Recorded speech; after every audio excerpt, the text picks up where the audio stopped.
سنائے ہوئے جملے آپ نے سنے، اب تھوڑی دیر کے لیے ذرا رب کا قرآن سن لیں، محمد عربی کے فرمان۔ کیا بات ہے، کیا بات ہے، تو سارے تو سن بیٹھے ہیں، بے شک، اور ویسے بھی وہ مجھے سنانے بھی مشکل ہوں گے اور آپ کو سننے بھی مشکل ہوں گے، اس لیے زیادہ باتیں انشاءاللہ کوشش کریں گے قرآن کی اور حضور کے فرمان کی۔ باقی جو ایک دو سوال ہیں وہ چونکہ تاریخ سوال ہیں تو مجبوراً ہمیں ان کے لیے تاریخ میں جانا پڑے گا، لیکن تاریخ کو قرآن و سنت کے اوپر پرکھ کے بیان کریں گے تاکہ تاریخ بھی وہ مانی جائے جس کا نظریہ قرآن کے مطابق ہے، مصطفیٰ کریم کے فرمان کے مطابق۔ بے شک، کیا بات ہے، بڑی توجہ کا طالب حضرات گرامی، قرآن کی مشہور سورہ چوتھے پارے کے اندر سورہ آل عمران کی آیت کریمہ تلاوت کی، وَلَا تَحْسَبَنَّ الَّذِينَ قُتِلُوا فِي سَبِيلِ اللَّهِ أَمْوَاتًا۔ دنیا کا کوئی ترجمہ اٹھا لے، کسی زبان کا، کسی مسلک کا، سادہ سا واضح ترجمہ ہے۔ حاسبہ یحسب کا معنی ہوتا ہے عربی میں گمان کرنا، خیال کرنا۔ اللہ فرماتا ہے وَلَا تَحْسَبَنَّ الَّذِينَ قُتِلُوا فِي سَبِيلِ اللَّهِ أَمْوَاتًا، اور گمان بھی نہ کرنا، خیال بھی نہ کرنا ان کے متعلق جو اللہ کے راستے میں قتل کیے گئے کہ وہ مردہ ہیں۔ گمان ہی نہیں کرنا، خیال ہی نہیں کرنا۔ بل احیاء عند ربہم، فرمایا وہ اپنے اللہ کے ہاں زندہ ہے، بے شک، بے شک، وہ اپنے اللہ کے ہاں زندہ، زندہ ہے۔ یہ قرآن مجید نے بیان کیا ہے۔ ہم بندے کی بات میں غلطی کی گنجائش ہے، شک کی گنجائش ہے، قرآن میں تو شک کی گنجائش کوئی نہیں ہے۔ قرآن کی شان یہ ہے الف لام میم ذالک الکتاب لا ریب فیہ، الف لام میم یہ وہ عظمت والی کتاب ہے جس کے اندر شک ہے ہی کوئی۔ بے شک، شہید کی زندگی کو سمجھیں گے تو امام حسین کی زندگی سمجھ آئے گی۔ کیا بات، کیا بات، کہ شہید کربلا ہیں، شہدائے کربلا ہیں، جن کی آپ عظمت کو خراج عقیدت پیش کرنے کے لیے آئے بیٹھے ہیں تو پتہ تو چلے کہ شہید کون ہے۔ حضرات گرامی کا اللہ فرماتا ہے ان کے متعلق گمان نہ کرو، خیال نہ کرو جو اللہ کے راستے میں قتل کیے گئے بلکہ وہ زندہ ہیں۔ حضرات گرامی کا قرآن مجید سمجھنے کے لیے جو پہلی چیز ضروری ہے، سب سے پہلی چیز کہ قرآن کیسے سمجھ آتا ہے وہ یہ ہے کہ بندے کو پتا ہو کہ قرآن مجید کی یہ آیت کس موقع پر کن لوگوں کے متعلق نازل ہوئی ہے۔ اسے شریعت کی بولی میں کہتے ہیں شان نزول، کہ قرآن مجید کی یہ آیت کس کی شان میں آئی، کس کے حق میں آئی، کس وقت آئی، کون سا مسئلہ بنا تھا جب یہ قرآن کی آیت نازل ہوئی تھی۔ انشاءاللہ جو بات میں شروع کروں گا وہ میں آپ کو سمجھا کے جاؤں گا انشاءاللہ۔ کب کون سی آیت آئی قرآن کی؟ اکٹھا نہیں آیا سارا قرآن۔ بعض آیتیں قرآن کی وہ ہیں جو آج بھی قرآن میں ہیں، موجود ہیں، تلاوت کی جاتی ہے، ان پہ عمل کرنا جائز نہیں ہے، ان پہ عمل کرنا جائز نہیں ہے۔ میں ایک سنا دیتا ہوں، صرف قرآن مجید میں ہے یا ایھا الذین آمنوا لا تقربوا الصلاۃ وانتم سکارى، اے ایمان والو نماز کے قریب بھی نہ جاؤ، نماز کے قریب بھی نہ جاؤ، وانتم سکارى، جب تم حالت نشے میں ہو، جب تم نشے کی حالت میں ہو تو نماز کے قریب بھی نہ جاؤ۔ یہ آیت منسوخ ہے، اس کا حکم ختم ہو گیا ہے۔ یہ کب آئی؟ جب شراب اسلام میں حرام نہیں تھی، بعض مسلمانوں نے کھانا کھایا دعوت پہ اور اس وقت کھانے کے ساتھ شراب بطور پانی چلتی تھی، جیسے آپ کو پیپسی سادہ پانی جیسے کا پیتے ہیں۔ اب جب ان مسلمانوں نے وہاں پہ کھانا کھایا دعوت پہ، شراب حرام نہیں تھی، تو جب حرام نہیں تھی تو پینی گناہ کوئی نہیں تھا، انہوں نے کھانے کے ساتھ شراب پی، اس کے بعد نماز کا وقت ہوا، نماز پڑھی گئی، ایک مسلمان نے نماز پڑھائی، دوران نماز اس نے تلاوت کی قُلْ يَا أَيُّهَا الْكَافِرُونَ لَا أَعْبُدُ مَا تَعْبُدُونَ وَلَا أَنْتُمْ عَابِدُونَ مَا أَعْبُدُ، اس آیت کی۔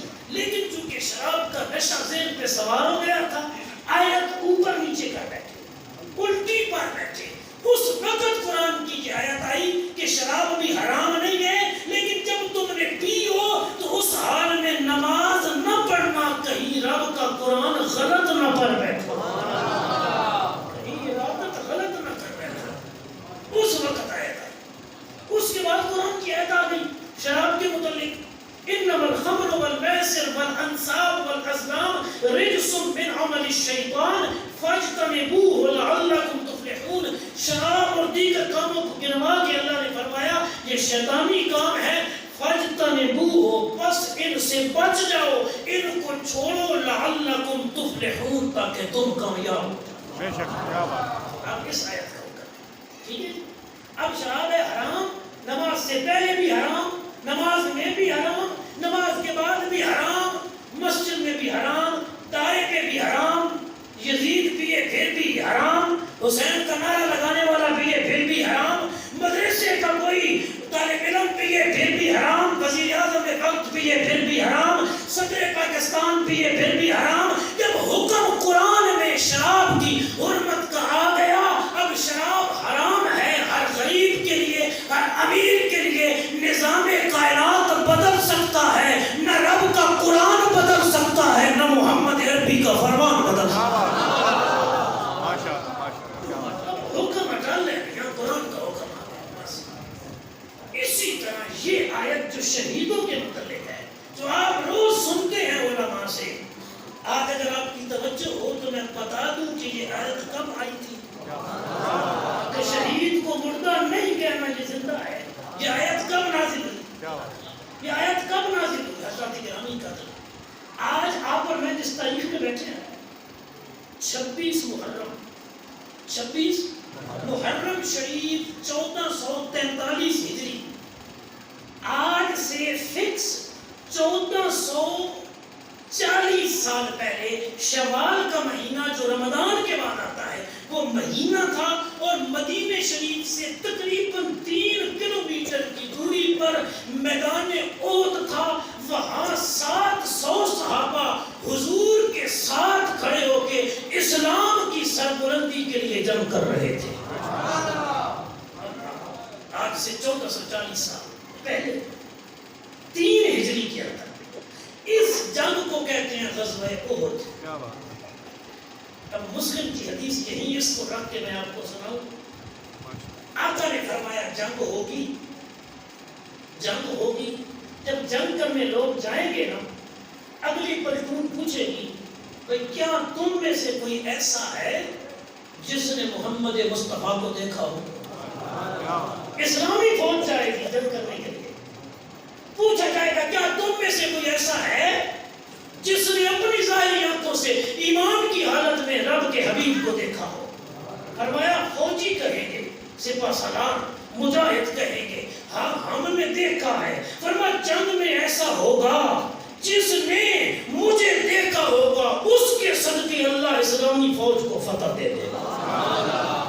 فرمایا پھر زمانہ آئے گا اسلامی مجاہد جائیں گے جنگ کے لیے، پوچھا جائے گا کیا تم میں کوئی ایسا ہے جس نے مصطفیٰ کے دیکھنے والے کو دیکھا، جس نے حضور کے صحابی کو دیکھا، یہ بھی تابعی۔ اللہ اکبر، کہا جائے گا ہاں ہم میں ایسا ہے جس نے حضور کے اس غلام کو دیکھا ہے جس غلام نے حضور کو دیکھا تھا۔ فرمایا ان کو فتح دے دی جائے گی کہ تم میں وہ ہیں جنہوں نے مصطفیٰ کے دیکھنے والوں کو دیکھا۔ پھر جہاد ہوگا، پھر ایک فوج آئے گی، ان سے پوچھا جائے گا کیا تم میں کوئی ایسا ہے جس نے اسے دیکھا ہو جس نے مصطفیٰ کے دیکھنے والے کو دیکھا ہو؟ تبا تابی وہ جس نے تابی کو دیکھا، تابی وہ جس نے صحابی کو دیکھا، اور صحابی وہ جس نے خود محمد کریم کو دیکھا۔ کیا تم میں کوئی ایسا ہے؟ وہ کہیں کہ ہاں ایسا ہے۔ فرمایا پھر فتح دے دی جائے گی کہ تم میں ایسا بندہ ہے جس نے اس کو دیکھا ہے، جس نے اس کو دیکھا ہے جس نے آگے خود مصطفیٰ کو دیکھا۔ یعنی تم میں تبا تابی ہے جس نے تابی کو دیکھا ہے، اور تابی وہ ہے جس نے صحابی کو دیکھا ہے، اور صحابی وہ جس نے حضور کو دیکھا۔ فرمایا تم میں وہ ہے، اس لیے تمہیں فتح دی جاتی ہے۔ حدیث آپ نے سن لی، جہاں حضور کا غلام جائے گا وہاں فتح، جہاں غلام کا غلام جائے گا وہاں فتح جہاں غلام کا غلام جائے گا وہاں فتح. جب اتنا بلند مقام ان کے غلاموں کے غلاموں کے غلاموں کا ہے تو پھر سوچئے جو حسین ابن علی خون رسول بھی ہے, نواسہ رسول بھی ہے, شہزادہ بدول بھی ہے, جہاں وہ گیا ہوگا وہاں رب کی طرف سے کتنی رحمتیں اور برکتیں حاصل ہوئی. ماشاءاللہ بہت تو اسلام کا عظیم غزوہ 3 ہجری میں احد کی وادی میں 3000 کافر اور مسلمان 700. 7 چوک 28. اس کا مطلب ہے 4 کافروں کے مقابلے میں ایک مسلمان تھا اور پھر بھی کافر زیادہ. 3000 کفار غزوہ احد میں اور آقا کریم کے غلام صرف 700. اس موقع پر حضور کے 70 صحابہ شہید ہوئے. کتنے بھی؟ 70. 4 مہاجرین جو مکے سے ہجرت کر کے آئے تھے اور 66 حضور نبی پاک صلی اللہ علیہ وسلم کے غلام وہ جو مدینہ پاک کے تھے جنہیں انصاری کہا جاتا ہے. ان کی شہادتیں جب ہوئی نا اتنی دردناک تھیں کہ حضور کے سگے چچا حضرت امیر حمزہ رضی اللہ تعالیٰ یہ غزوہ احد میں شہید ہوئے. اسی غزوہ میں جس کا ذکر کر رہے ہیں جب شہید ہو گئے نا کافروں نے ان کے جسم کے ٹکڑے کیے, سینہ چیر دیا, سینہ چاک کر کے اندر سے کلیجہ نکالا. اتنی دردناک شہادت اور کلیجہ چبایا گیا. حضرت عبداللہ بن جحش رضی اللہ تعالیٰ عنہ اسی غزوہ میں شہید ہوئے. جب شہید ہوئے کافروں نے ان کے کان کاٹ لیے, ناک کاٹ لیے اور رسی میں پروئے اور لے گئے. اتنی دردناک شہادت. حضرت انس بن نضر رضی اللہ عنہ بخاری اٹھائیں, آپ کی بہن لاش لینے کے لیے آئی, صحابہ نے کہا ہم نہیں جانے دیں گے. حضرت انس بن نضر کے جسم کا قیمہ بنا دیا گیا تھا, پہچان ہی نہیں ہوتی تھی کہ کس کی یہ لاش پڑی ہے. بہن نے کہا میرا بھائی ہے میں پہچان لوں گی. کہا تم عورت ہو صبر نہیں کر پاؤ. کہا نہیں میں رسول اللہ کی غلامہ ہوں صبر کر لوں گی. جی جب گئی تو جسم کا ٹکڑا ہی کوئی نہیں, صحیح سلامت مل رہا تھا. کیسے پہچانتی کہ یہ لاشا میرے بھائی کا ہے؟ یہ انگلیوں کے ناخنوں کے پورے یہ والی جگہ یہ پہچان کی ایسے نشان تھے ان پر حضرت انس کے کہ آپ کی بہن نے کہا یہ میرے بھائی انس بن نضر کا لاشا ہے. اتنی دردناک شہادت.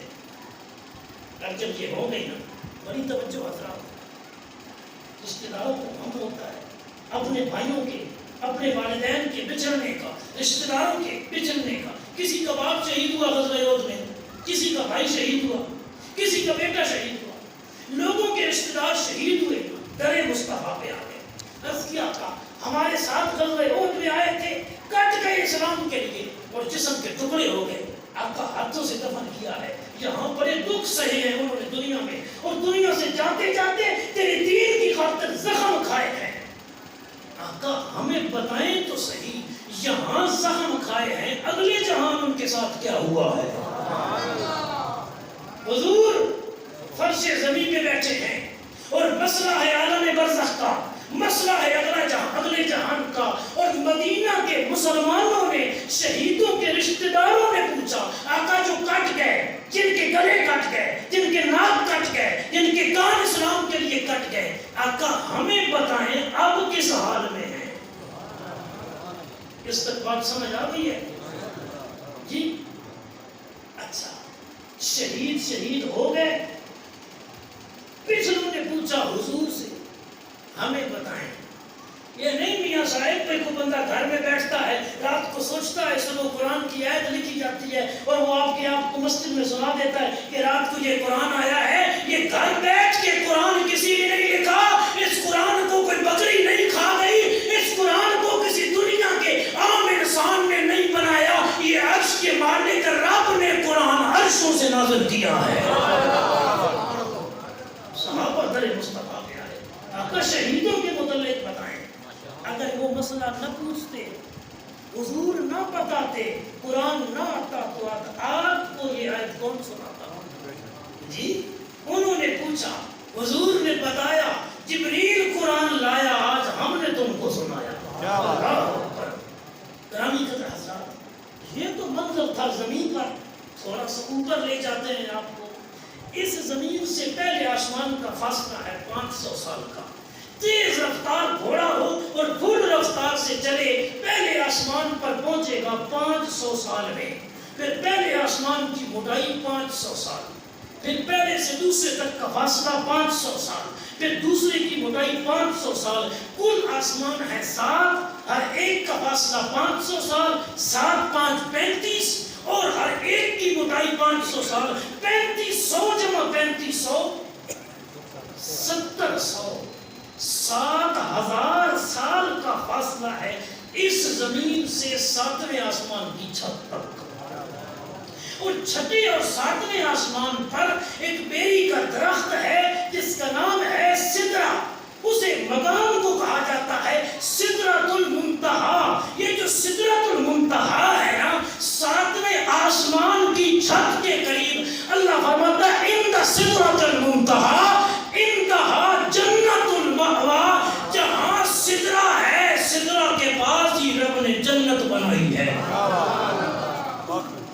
شہید جب شہید ہو گئے وہ کدھر گئے؟ وہ کدھر گئے؟ قرآن فرماتا بل احیاء عند ربہم. وہ ہیں اپنے رب کے ہاں زندہ. اللہ اکبر. شہید زندہ اور زندگی ان کی کدھر ہے؟ مدینے میں، مکے میں، کربلا میں، شام میں، یمن میں، عراق میں. صحیح بخاری شریف، سنن ابو داؤد شریف. کریم آقا نے فرمایا شہید جنت کے اندر موجود ہے، رب کی جنت کے میوے کھا رہے ہیں. صحابہ سوال پوچھ رہے ہیں زمین پہ بیٹھ کے اور شہید موجود ہے جنت میں. حضرت صاحب جانتے ہو شہید موجود ہے جنت میں.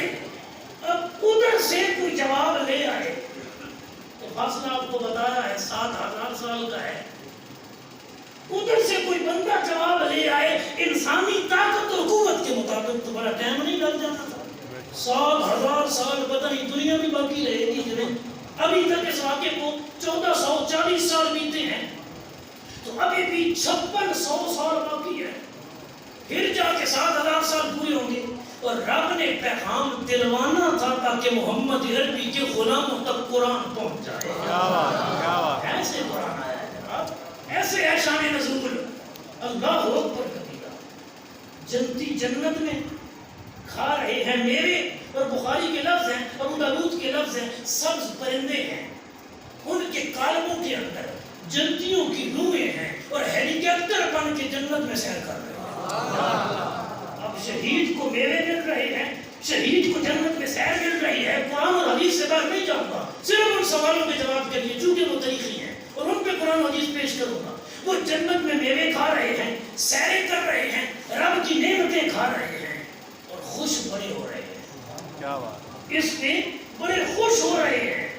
انہوں نے کہا یا اللہ جب دنیا سے آئے تھے اس وقت جسم کٹے ہوئے تھے، زخم موجود تھے. جب دنیا چھوڑی تھی دنیا والوں نے ہمیں زخمی دیکھا، انہوں نے سر تن سے جدا دیکھے، انہوں نے کان کٹے ہوئے دیکھے، انہوں نے ہمارے ہاتھ کٹے ہوئے دیکھے. یا اللہ کہیں غم زدہ نہ ہو، کہیں پریشان نہ ہو، کہیں آج پیچھے آہو بغار کر رہے ہو، کہیں آہ نہ کر رہے ہو کہ ہائے بچھڑ گیا میرا بھائی، ہائے بچھڑ گیا میرا باپ. یا اللہ وہ کوئی نہیں جانتے ہم جنتی میوے کھا رہے ہیں. کوئی تو ایسا ہوتا نا جو پیغام جنت سے لے جاتا اور بتاتا مدینے میں جا کے غم نہ کرو، وہ تو جنتی میوے کھا رہے ہیں، وہ تو جنت کی نعمتوں میں ہیں. اب بندہ کوئی عام پیغام لے کے آتا 7000 سال لگنے تھے. رب نے فرمایا شہیدوں تمہارا یہ پیغام مدینے میں تمہارے رشتہ داروں تک میں خدا خود پہنچوا دیتا ہوں. جبریل قرآن کہتا یہ ہے اس آیت کا شان نزول. اللہ اکبر کبیرہ. جبریل قرآن لے جا. آپ کہیں گے حضرت 7000 کا فاصلہ تو جبریل نے کتنی دیر میں طے کیا؟ حضرت جبریل سے پوچھا گیا کہ ذرا اپنی رفتار بتائیں گے کتنی ہے؟ جی